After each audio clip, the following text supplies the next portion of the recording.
এই জন্য মৃত্যু আসার পূর্বে আমরা সকলে মৃত্যুকে ভয় করতে হবে। কবরে শোয়ার আগে কবরের জায়গাটা কেমন হবে, কবরের রাত্রিটা কেমন হবে, কবরে কিভাবে থাকবেন, কেমন ভাবে কবরে থাকবেন, কবর আপনার সঙ্গে কেমন ব্যবহার করবে, কবরে কি নিয়ে যাবেন, কবর ঘরটা আপনার কেমন হবে, এটা চিন্তা করতে হবে। কালকে হাসরের ময়দানে আপনাকে যখন উঠানো হবে তখন যেন অপমানিত না হন, লাঞ্ছনা না হন, অপদস্থ না হন।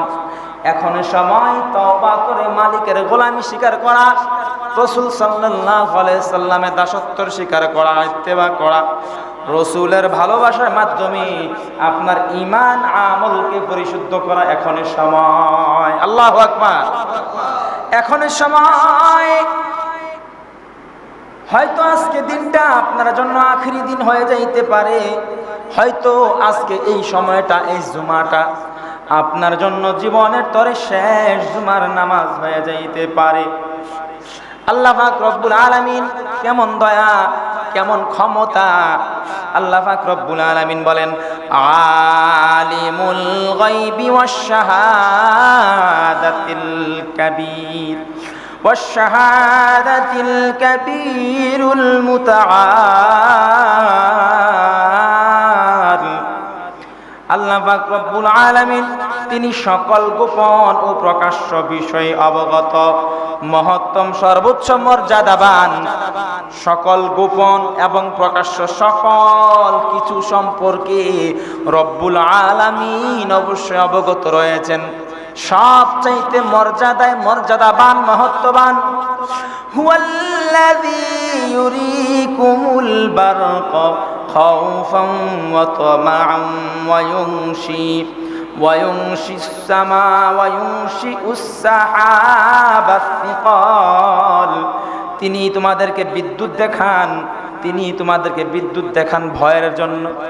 যখন বৃষ্টি হবে, বৃষ্টি যখন বর্ষণ হবে, দেখা যায় বৃষ্টি আসার পূর্বেই আসমানের মধ্যে বিদ্যুৎ চমকায়, আসমানের মধ্যে বিদ্যুৎ চমকায়। আমরা যেটাকে বলি খারাজিল কি মারছে, এটা মানুষকে ভয় দেখানোর জন্য, আল্লাহর হুকুম মান্য করার জন্য, আল্লাহকে পরিপূর্ণভাবে মানার জন্য ভয় দেখানো হয়।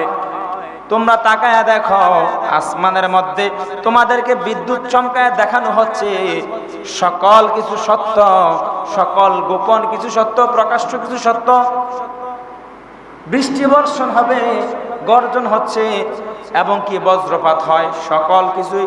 সমস্ত বজ্রপাতে অনেক সময় গাছ ধ্বংস হয়ে যায়, মানুষের উপরে পড়লে মানুষ বিনাশ হয়ে যায়, ধ্বংস হয়ে যায়। মানুষকে ভয় দেখানোর জন্য এমন একটা কাল, এমন এক মহাকাল সামনে আসতেছে, যেই মহাকালের কোনো শেষ নাই। পরকালের জীবন, পরকালের জীবন তোমার সামনে আসতেছে।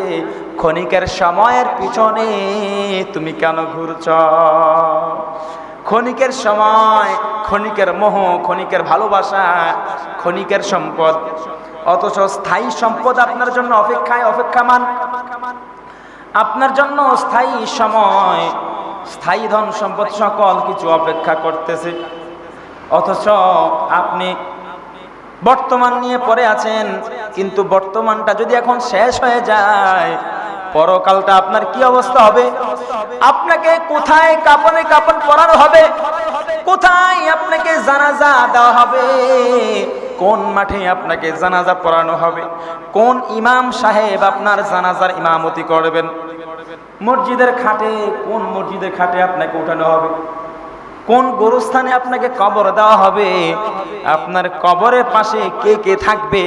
আপনাকে কোথায় দাফন কাফন করা হবে? জায়গা জায়গা, বাড়ি গাড়ি, বাড়ি বাড়ি, চিন্তায় টেনশনে মাথার মগজ শেষ হয়ে যাচ্ছে, খালি বাড়ি গাড়ির চিন্তা। অথচ আপনাকে যখন অন্ধকার কবর, 3.5 হাত কবরের মধ্যে যখন শোয়ানো হবে, তখন কবর কিভাবে থাকবেন? যেখানে আপনার ছেলে নাই, আপনার মেয়ে নাই, আপনার স্ত্রী নাই, আত্মীয় স্বজন বন্ধু বান্ধব নাই, সেখানে আপনার কেমন ব্যবহার করা হবে? কবরে মাটি আপনার সাথে কেমন ব্যবহার করবে? আজকে দুনিয়ার মাটির উপরে হাঁটি আমরা, কত অন্যায় অপরাধ অত্যাচার অবিচার কত জুলুম এখন দেখা যাচ্ছে, কিন্তু যখন এই মাটির নিচে চাপা দেওয়া হবে, মাটি আপনাকে কি করবে? কিতাবের মধ্যে পাওয়া যায় ডান পাশের মাটি বাম পাশের মাটির সাথে মিশে যাবে, বাম পাশের মাটি ডান পাশের মাটির সঙ্গে মিশে যাবে, মাঝখানে আপনার শরীরটা চূর্ণ বিচূর্ণ পাউডারের মতো হয়ে যাবে, জোড়াগুলো ভেঙে যাবে, হাড্ডিগুলো চুরমার হয়ে যাবে। আপনার অবস্থাটা কেমন হবে? অথচ দুনিয়াতে জীবিত আছেন আপনি, আমরা জীবিত আছি, কত নাজ নিয়ামতে ভরপুর দুনিয়াটা সাজিয়ে গুছিয়ে রেখেছেন আল্লাহ। কত সুন্দরভাবে, কত সুন্দরভাবে পৃথিবীটাকে সাজিয়েছেন আল্লাহ। 6 দিনে সাজিয়েছেন, সূর্যকে সাজিয়েছেন, চন্দ্রকে সাজিয়েছেন। আল্লাহ পাক রব্বুল আলামিন বলে ওয়াসাখখারা লাকুমুশ শামসা ওয়াল কমারা দাইবাইন ওয়াসাখখারা লাকুমুল লাইলা ওয়ান নাহার। আল্লাহ পাক রব্বুল আলামিন বলেন, এবং তোমাদের সেবায় নিয়োজিত আমি আল্লাহ রেখেছি সূর্যকে, যেই সূর্যটা পৃথিবী থেকে 13 লক্ষ গুণ বড়, এমন একটা সূর্য, এই সূর্যটাকে তোমাদের সেবায় নিয়োজিত রাখা হয়েছে। সূর্যটা নিজের কক্ষপথে চলে, নিয়ম মতো চলে, তোমাকে আলো দেয়, তোমার কল্যাণকর হবে, তোমার জন্য আলো প্রয়োজন। এই জন্য দিনের বেলায় সূর্যটাকে এমন সুন্দরভাবে আমি আসমানের মধ্যে এমন সুন্দরভাবে ফিটিং করে দিয়েছি, যেন সমস্ত পৃথিবীর মানুষগুলো এই সূর্য থেকে আলো উপভোগ করতে পারে। জোরে পড়েন সুবহানাল্লাহ। দিনের বেলায় যেন রিজিক তালাশ করতে পারে, রিজিক অন্বেষণ করতে পারে, দিনের বেলায় যেন কাজকর্ম করতে পারে, কাজকর্ম করে হালাল ভাবে উপার্জন করে পরিবারকে যেন সুন্দরভাবে হালাল পন্থায় চালাইতে পারে। এই জন্য দিনের আলোকে তোমার সেবায় নিয়োজিত রাখা হয়েছে। পড়েন সুবহানাল্লাহ।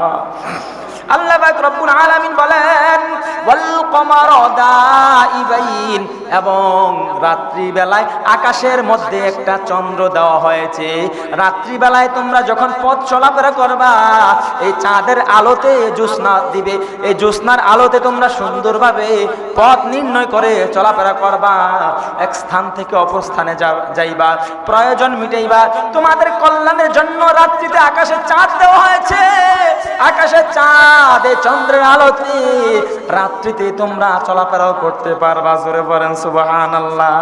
এই চাঁদ সূর্য তোমাদের সেবায় নিয়োজিত রেখেছেন। শুধু তাই নয়, মালিক বলেন ওয়াসাখখারা লাকুমুল লাইলা ওয়ান নাহার, এত সুন্দর একটা দিন দেওয়া হয়েছে। ফজর থেকে মাগরিব পর্যন্ত যে দিনটা এমন সুন্দরভাবে সাজিয়ে গুছিয়ে রেখেছেন আল্লাহ, এই দিনে তোমরা কাজকর্ম করবা, ব্যবসা বাণিজ্য করবা, রিজিক তালাশ করবা, এবং দিনের পরে আবার রাত্র আসবে, দিনের পরে আবার রাত্র আসবে, রাত্রের পরে আবার দিন আসবে। মানুষের দিনটাও প্রয়োজন, মানুষের রাতটাও প্রয়োজন, মানুষের দিন প্রয়োজন, রাত প্রয়োজন, রাত দিন মানুষের কল্যাণে মানব সেবায় নিয়োজিত রয়েছে। জোরে পড়েন সুবহানাল্লাহ। সালাতুন ইয়া রাসূলুল্লাহ আলাইকুম সালামুন ইয়া হাবিবাল্লাহ আলাইকুম সালাতুন ইয়া রাসূলুল্লাহ আলাইকুম সালামুন ইয়া হাবিবাল্লাহ আলাইকুম।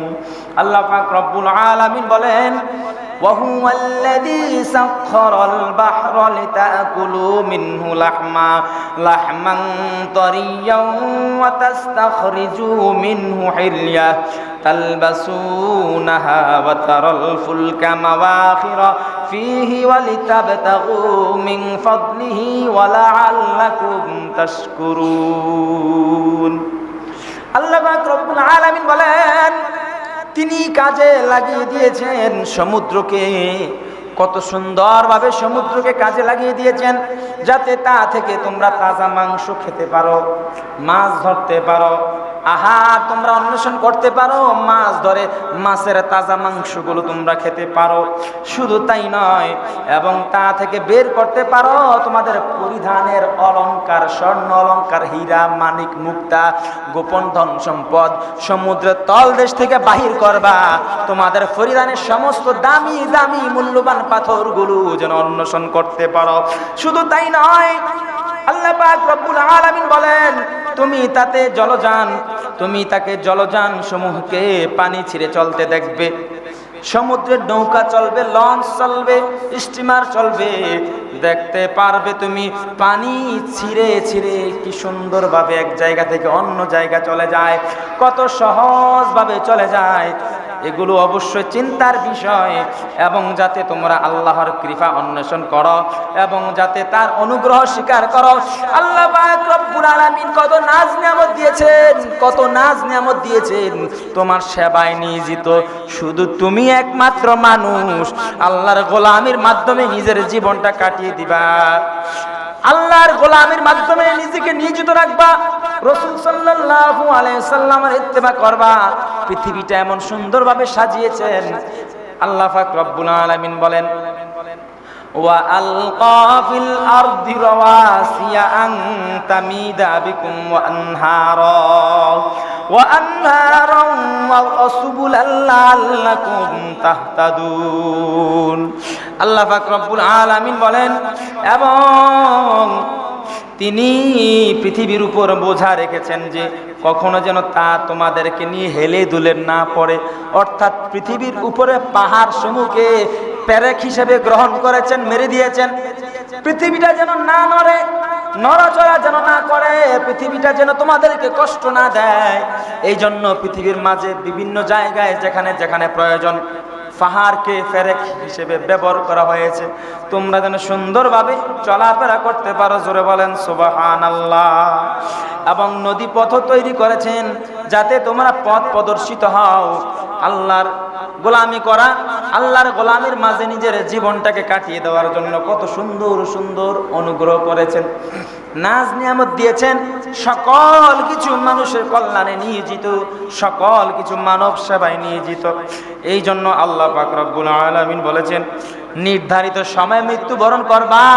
এই দুনিয়ার জীবন, দুনিয়ার ক্ষণস্থায়ী জীবন, চিরকালের জীবন না। দুনিয়াতেই তোমার দাদা ছিল, বাবা ছিল, এখন তুমি আছো, রাজত্ব করো। আগামীকাল তোমার ছেলে রাজত্ব করবে, তুমি বৃদ্ধ হয়ে যাইবা। তুমি যখন ইন্তেকাল করবা, তোমাকে যখন দাফন কাফন করবে, তোমার ছেলে তখন বাসস্থান করবে, তোমার ছেলে তখন থাকবে। এমন ভাবে সকলে পরকালে জীবনের মধ্যে যাইতে হবে, দুনিয়ার জীবন থাকার জায়গা না। এই রাজত্ব কার? এখানে আগে কে ছিল, কে রাজত্ব করেছে? এখনো বিভিন্ন জায়গায় গেলে দেখা যায় শাহজাহান সম্রাটের সেই তাজমহল, মুঘল সম্রাটের সেই রাজত্ব বিভিন্ন জায়গায় এখন নিদর্শন হিসেবে এগুলোকে যা অনেকগুলোকে সংরক্ষণ করে রেখেছে।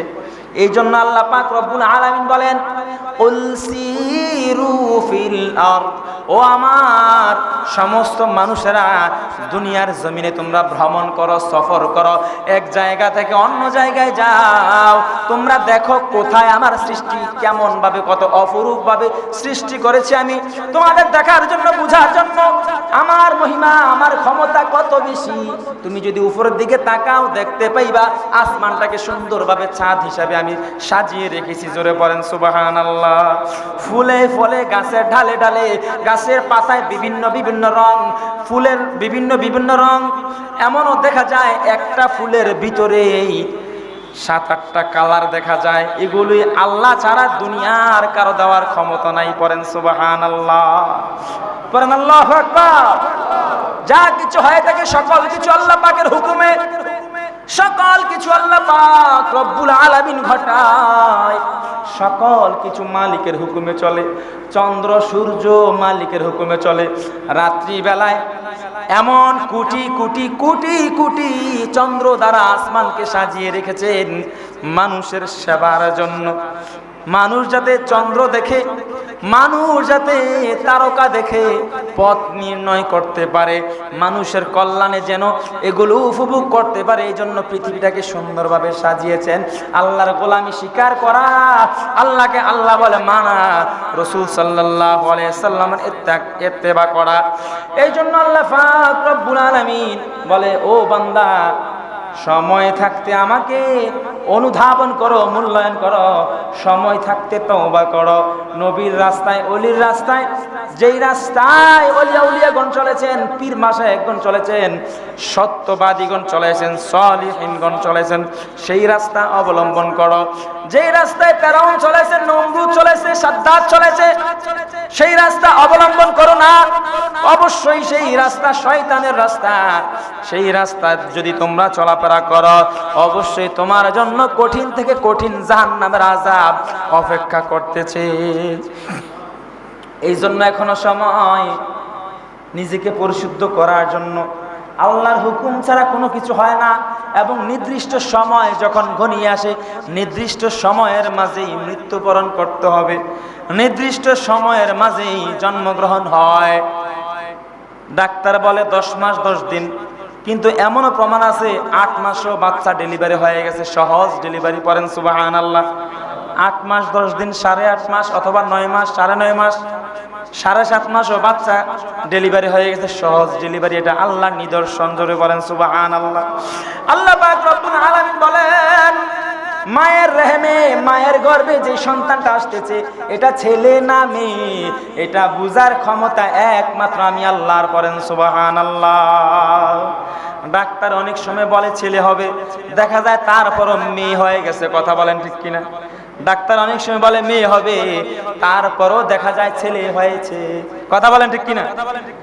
গর্ভের সন্তান বোবা, বধির, কানা, ল্যাংড়া, আতুর, কি অবস্থায় আছে, দুনিয়াতে আসার পরে কেমন হবে, সুন্দর হবে না কালো হবে, এগুলো দুনিয়ার কারো বুঝার ক্ষমতা নাই। সমস্ত ক্ষমতা, বুঝার ক্ষমতা একমাত্র আল্লাহর। পড়েন সুবহানাল্লাহ। পড়েন আল্লাহু আকবার। আল্লাহর ক্ষমতা সকল কিছু। এমন ভাবে একজন ছেলে বাড়ি থেকে বাহির হয়েছে, বাহির হওয়ার পরে এক দরবেশের সঙ্গে দেখা। ওই দরবেশ বলতেছে, হে যুবক, তুমি কোথায় যাচ্ছ? যুবক বলতেছে, আমি অমুক জায়গায় যাচ্ছি। দরবেশ বলতেছে, এই বাড়িতে একটা মহিলা আছে, এই মহিলার আজকে একটা বাচ্চা প্রসব করা হবে। এই মহিলার ঘরে আজকে এমন একটা কন্যা সন্তান, সুন্দরী কন্যা সন্তান হবে। এই কন্যা সন্তান যখন বড় হবে, এই কন্যা সন্তান 99টা মানুষের সাথে জিনা করবে। জোরে বলেন নাউজুবিল্লাহ। কয়টা? 99টা। 99 থেকে 100 পর্যন্ত মানুষের সাথে জিনা করবে, ব্যভিচার করবে, অন্যায় করবে। দরবেশ যখন এই কথা বলেছে, এই ছেলে যখন শুনেছে, যুবক, সে সিদ্ধান্ত নিয়েছে এই মেয়েটাকে হত্যা করা দরকার, এই মেয়েটাকে হত্যা করা দরকার। সে বড় হইলে জিনা করবে, জিনা করবে, ব্যভিচার করবে, সমাজের যুবকদেরকে নষ্ট করবে। যুবক একটা ছুরি নিয়ে চলে গেল ওই বাড়ির দিকে, ঘুরতেছে, গুড়গুড় করে ঘুরতেছে। যখন দেখতেছে কান্নার শব্দ আসতেছে, ওই মেয়েটা জন্মগ্রহণ করেছে। যুবক ওই বাড়িতে প্রবেশ করে আশেপাশে তাকাইলো, কাউকে দেখা যাচ্ছে না। ঘরের মধ্যে যাওয়ার পর একটা কন্যা সন্তান দেখছে। কন্যা সন্তান দেখা মাত্র ছুরি দিয়ে আঘাত করছে, পেটের নারী বড়ি সমস্ত কিছু বাহির হয়ে গেছে। যুবকটা এই বাড়ি থেকে পলায়ন করে, এই শহর থেকে পলায়ন করেছে, অন্যত্র জায়গায় চলে গেছে। একটা ভালো কাজ করছে। এই মেয়ে পৃথিবীতে আসলে জিনা করবে, ব্যভিচার করবে, এই জন্য তাকে হত্যা করছে। এখান থেকে চলে গেল। যাওয়ার পরে আর ওই দরবেশ সাহেব তখন এই যুবককে বলেছিলেন, ওই মেয়েটা পৃথিবীতে আসবে, অবশেষে একটা লোকের সাথে বিবাহ হবে। বিবাহ হওয়ার পরে এই মেয়েটার মৃত্যু হবে একটা মাকড়সার হাতে, একটা মাকড়সার বিষে, একটা মাকড়সার মাধ্যমে তার মৃত্যুটা ঘটাইবে আল্লাহ। বলেন সুবহানাল্লাহ। যুবক যখন চলে গেল অন্য জায়গায়, যাওয়ার পরে এই দেশ থেকে চলে গেছে, যাওয়ার পরে ব্যবসা বাণিজ্য শুরু করেছে। দেশে আর যায় না, দেশের মধ্যে আর যায় না, ব্যবসা বাণিজ্য করে। ব্যবসা বাণিজ্য করতে করতে অনেক ধন সম্পদের মালিক হয়েছে, অনেক প্রচুর ধন সম্পদের প্রাচুর্যের অধিকারী হয়ে তখন দেশের মধ্যে খবর পাঠিয়েছে আম্মার কাছে, ও গো আম্মা জান, ধন সম্পদের অভাব নাই, খাবারে কোনো মানুষ নাই, এত ধন সম্পদ দিয়ে কি হবে? ঘরে একটা নতুন বউ দরকার। কথা বলেন ঠিক কিনা? ঘরে একটা নতুন বউ দরকার। এই কথা বলার পরে যুবকের মা জায়গায় জায়গায় খোঁজ লাগাইছে কোথায় একজন সুন্দরী মেয়ে পাওয়া যায়। অবশেষে অমুক জায়গায় অমুক প্রাসাদে একটা সুন্দরী মেয়ের সন্ধান পেয়েছে। সন্ধান পাওয়ার পরে ছেলেকে ডেকেছে আসার জন্য। ছেলে যখন আসছে, মেয়ে দেখছে, পছন্দ হয়েছে, বিবাহের কাজ সমাপ্ত হয়েছে। বিবাহ যখন হয়ে গেছে, ছেলে বিবাহ করেছে। নতুন প্রাসাদে উঠার পরে যখন মেলামেশা করবে, নিজের স্ত্রীর সঙ্গে যখন মিলামেশা করবে, তখন পেটের মধ্যে হাত দিয়ে দেখতে পাইলেন পেটের মধ্যে একটা কাটা দাগ দেখা যায়। পড়েন সুবহানাল্লাহ। একটা কাটা দাগ দেখা যায় নাভির পাশে। যখন কাটা দাগটা দেখলো, কাটা দাগটা দেখার পরে বলতেছে, ও আমার রূপসী গুণবতী সুন্দরী আমার স্ত্রী, আজকে একটা সত্য কথা, প্রথম দিন প্রথম বাসর রাত্রে তুমি আমার সাথে বলবা। এই কাটা দাগটা কিসের? একটা কথাও মিথ্যা বলবা না, সত্য করে বলো কাটা দাগটা কিসের? মেয়ে বলতেছে, ও আমার প্রাণের স্বামী, এই কাটা দাগটা আমি আমার আম্মুর কাছ থেকে শুনছি। আমি যখন ছোট ছিলাম, যখন জন্মগ্রহণ করেছি, তখন একটা দুষ্ট ছেলে, যুবক একটা ছেলে এসে ছুরি দিয়ে আঘাত করেছে আমাকে। সঙ্গে সঙ্গে আমার পেট থেকে সকল কিছু বাহির হয়ে গেছে। ছেলেটা চলে গেছে, ভাবলো আমি মরে গেছি, কিন্তু রাখে আল্লাহ মারে কে? কথা বলেন ঠিক কিনা? রাখে আল্লাহ মারে কে? আমার আম্মা এবং আমার আব্বা আমাকে নিয়ে হসপিটাল গেল। আমাকে এত সুন্দরভাবে এটা অপারেশনের মাধ্যমে আমি হায়াত রেখেছি আল্লাহ, আমি এই পর্যন্ত বেঁচে আছি। আমি এখন ঘর সংসার করতেছি, আমি এখন আপনার কাছে নববধূ হয়ে আল্লাহ পাক রব্বুল আলামিন আপনার সামনে আমাকে বসিয়ে রেখেছে। এটা আল্লাহর হুকুম। জোরে বলেন সুবহানাল্লাহ। ছেলে বলতেছে, কথাটা যদি সত্য হয়, এই কথাটা, এই ঘটনাটা যদি সত্য হয়, তাহলে শোনো, আরেকটু সত্য আছে। কি সত্য? আরেকটু সত্য হলো, ওই যুবক ছেলেটা, যেই যুবক ছেলেটা তোমাকে ছুরি মেরেছে মারার জন্য, তাহলে তুমি আরেকটু সত্য শোনো, তুমি মিথ্যা কথা বলবা না।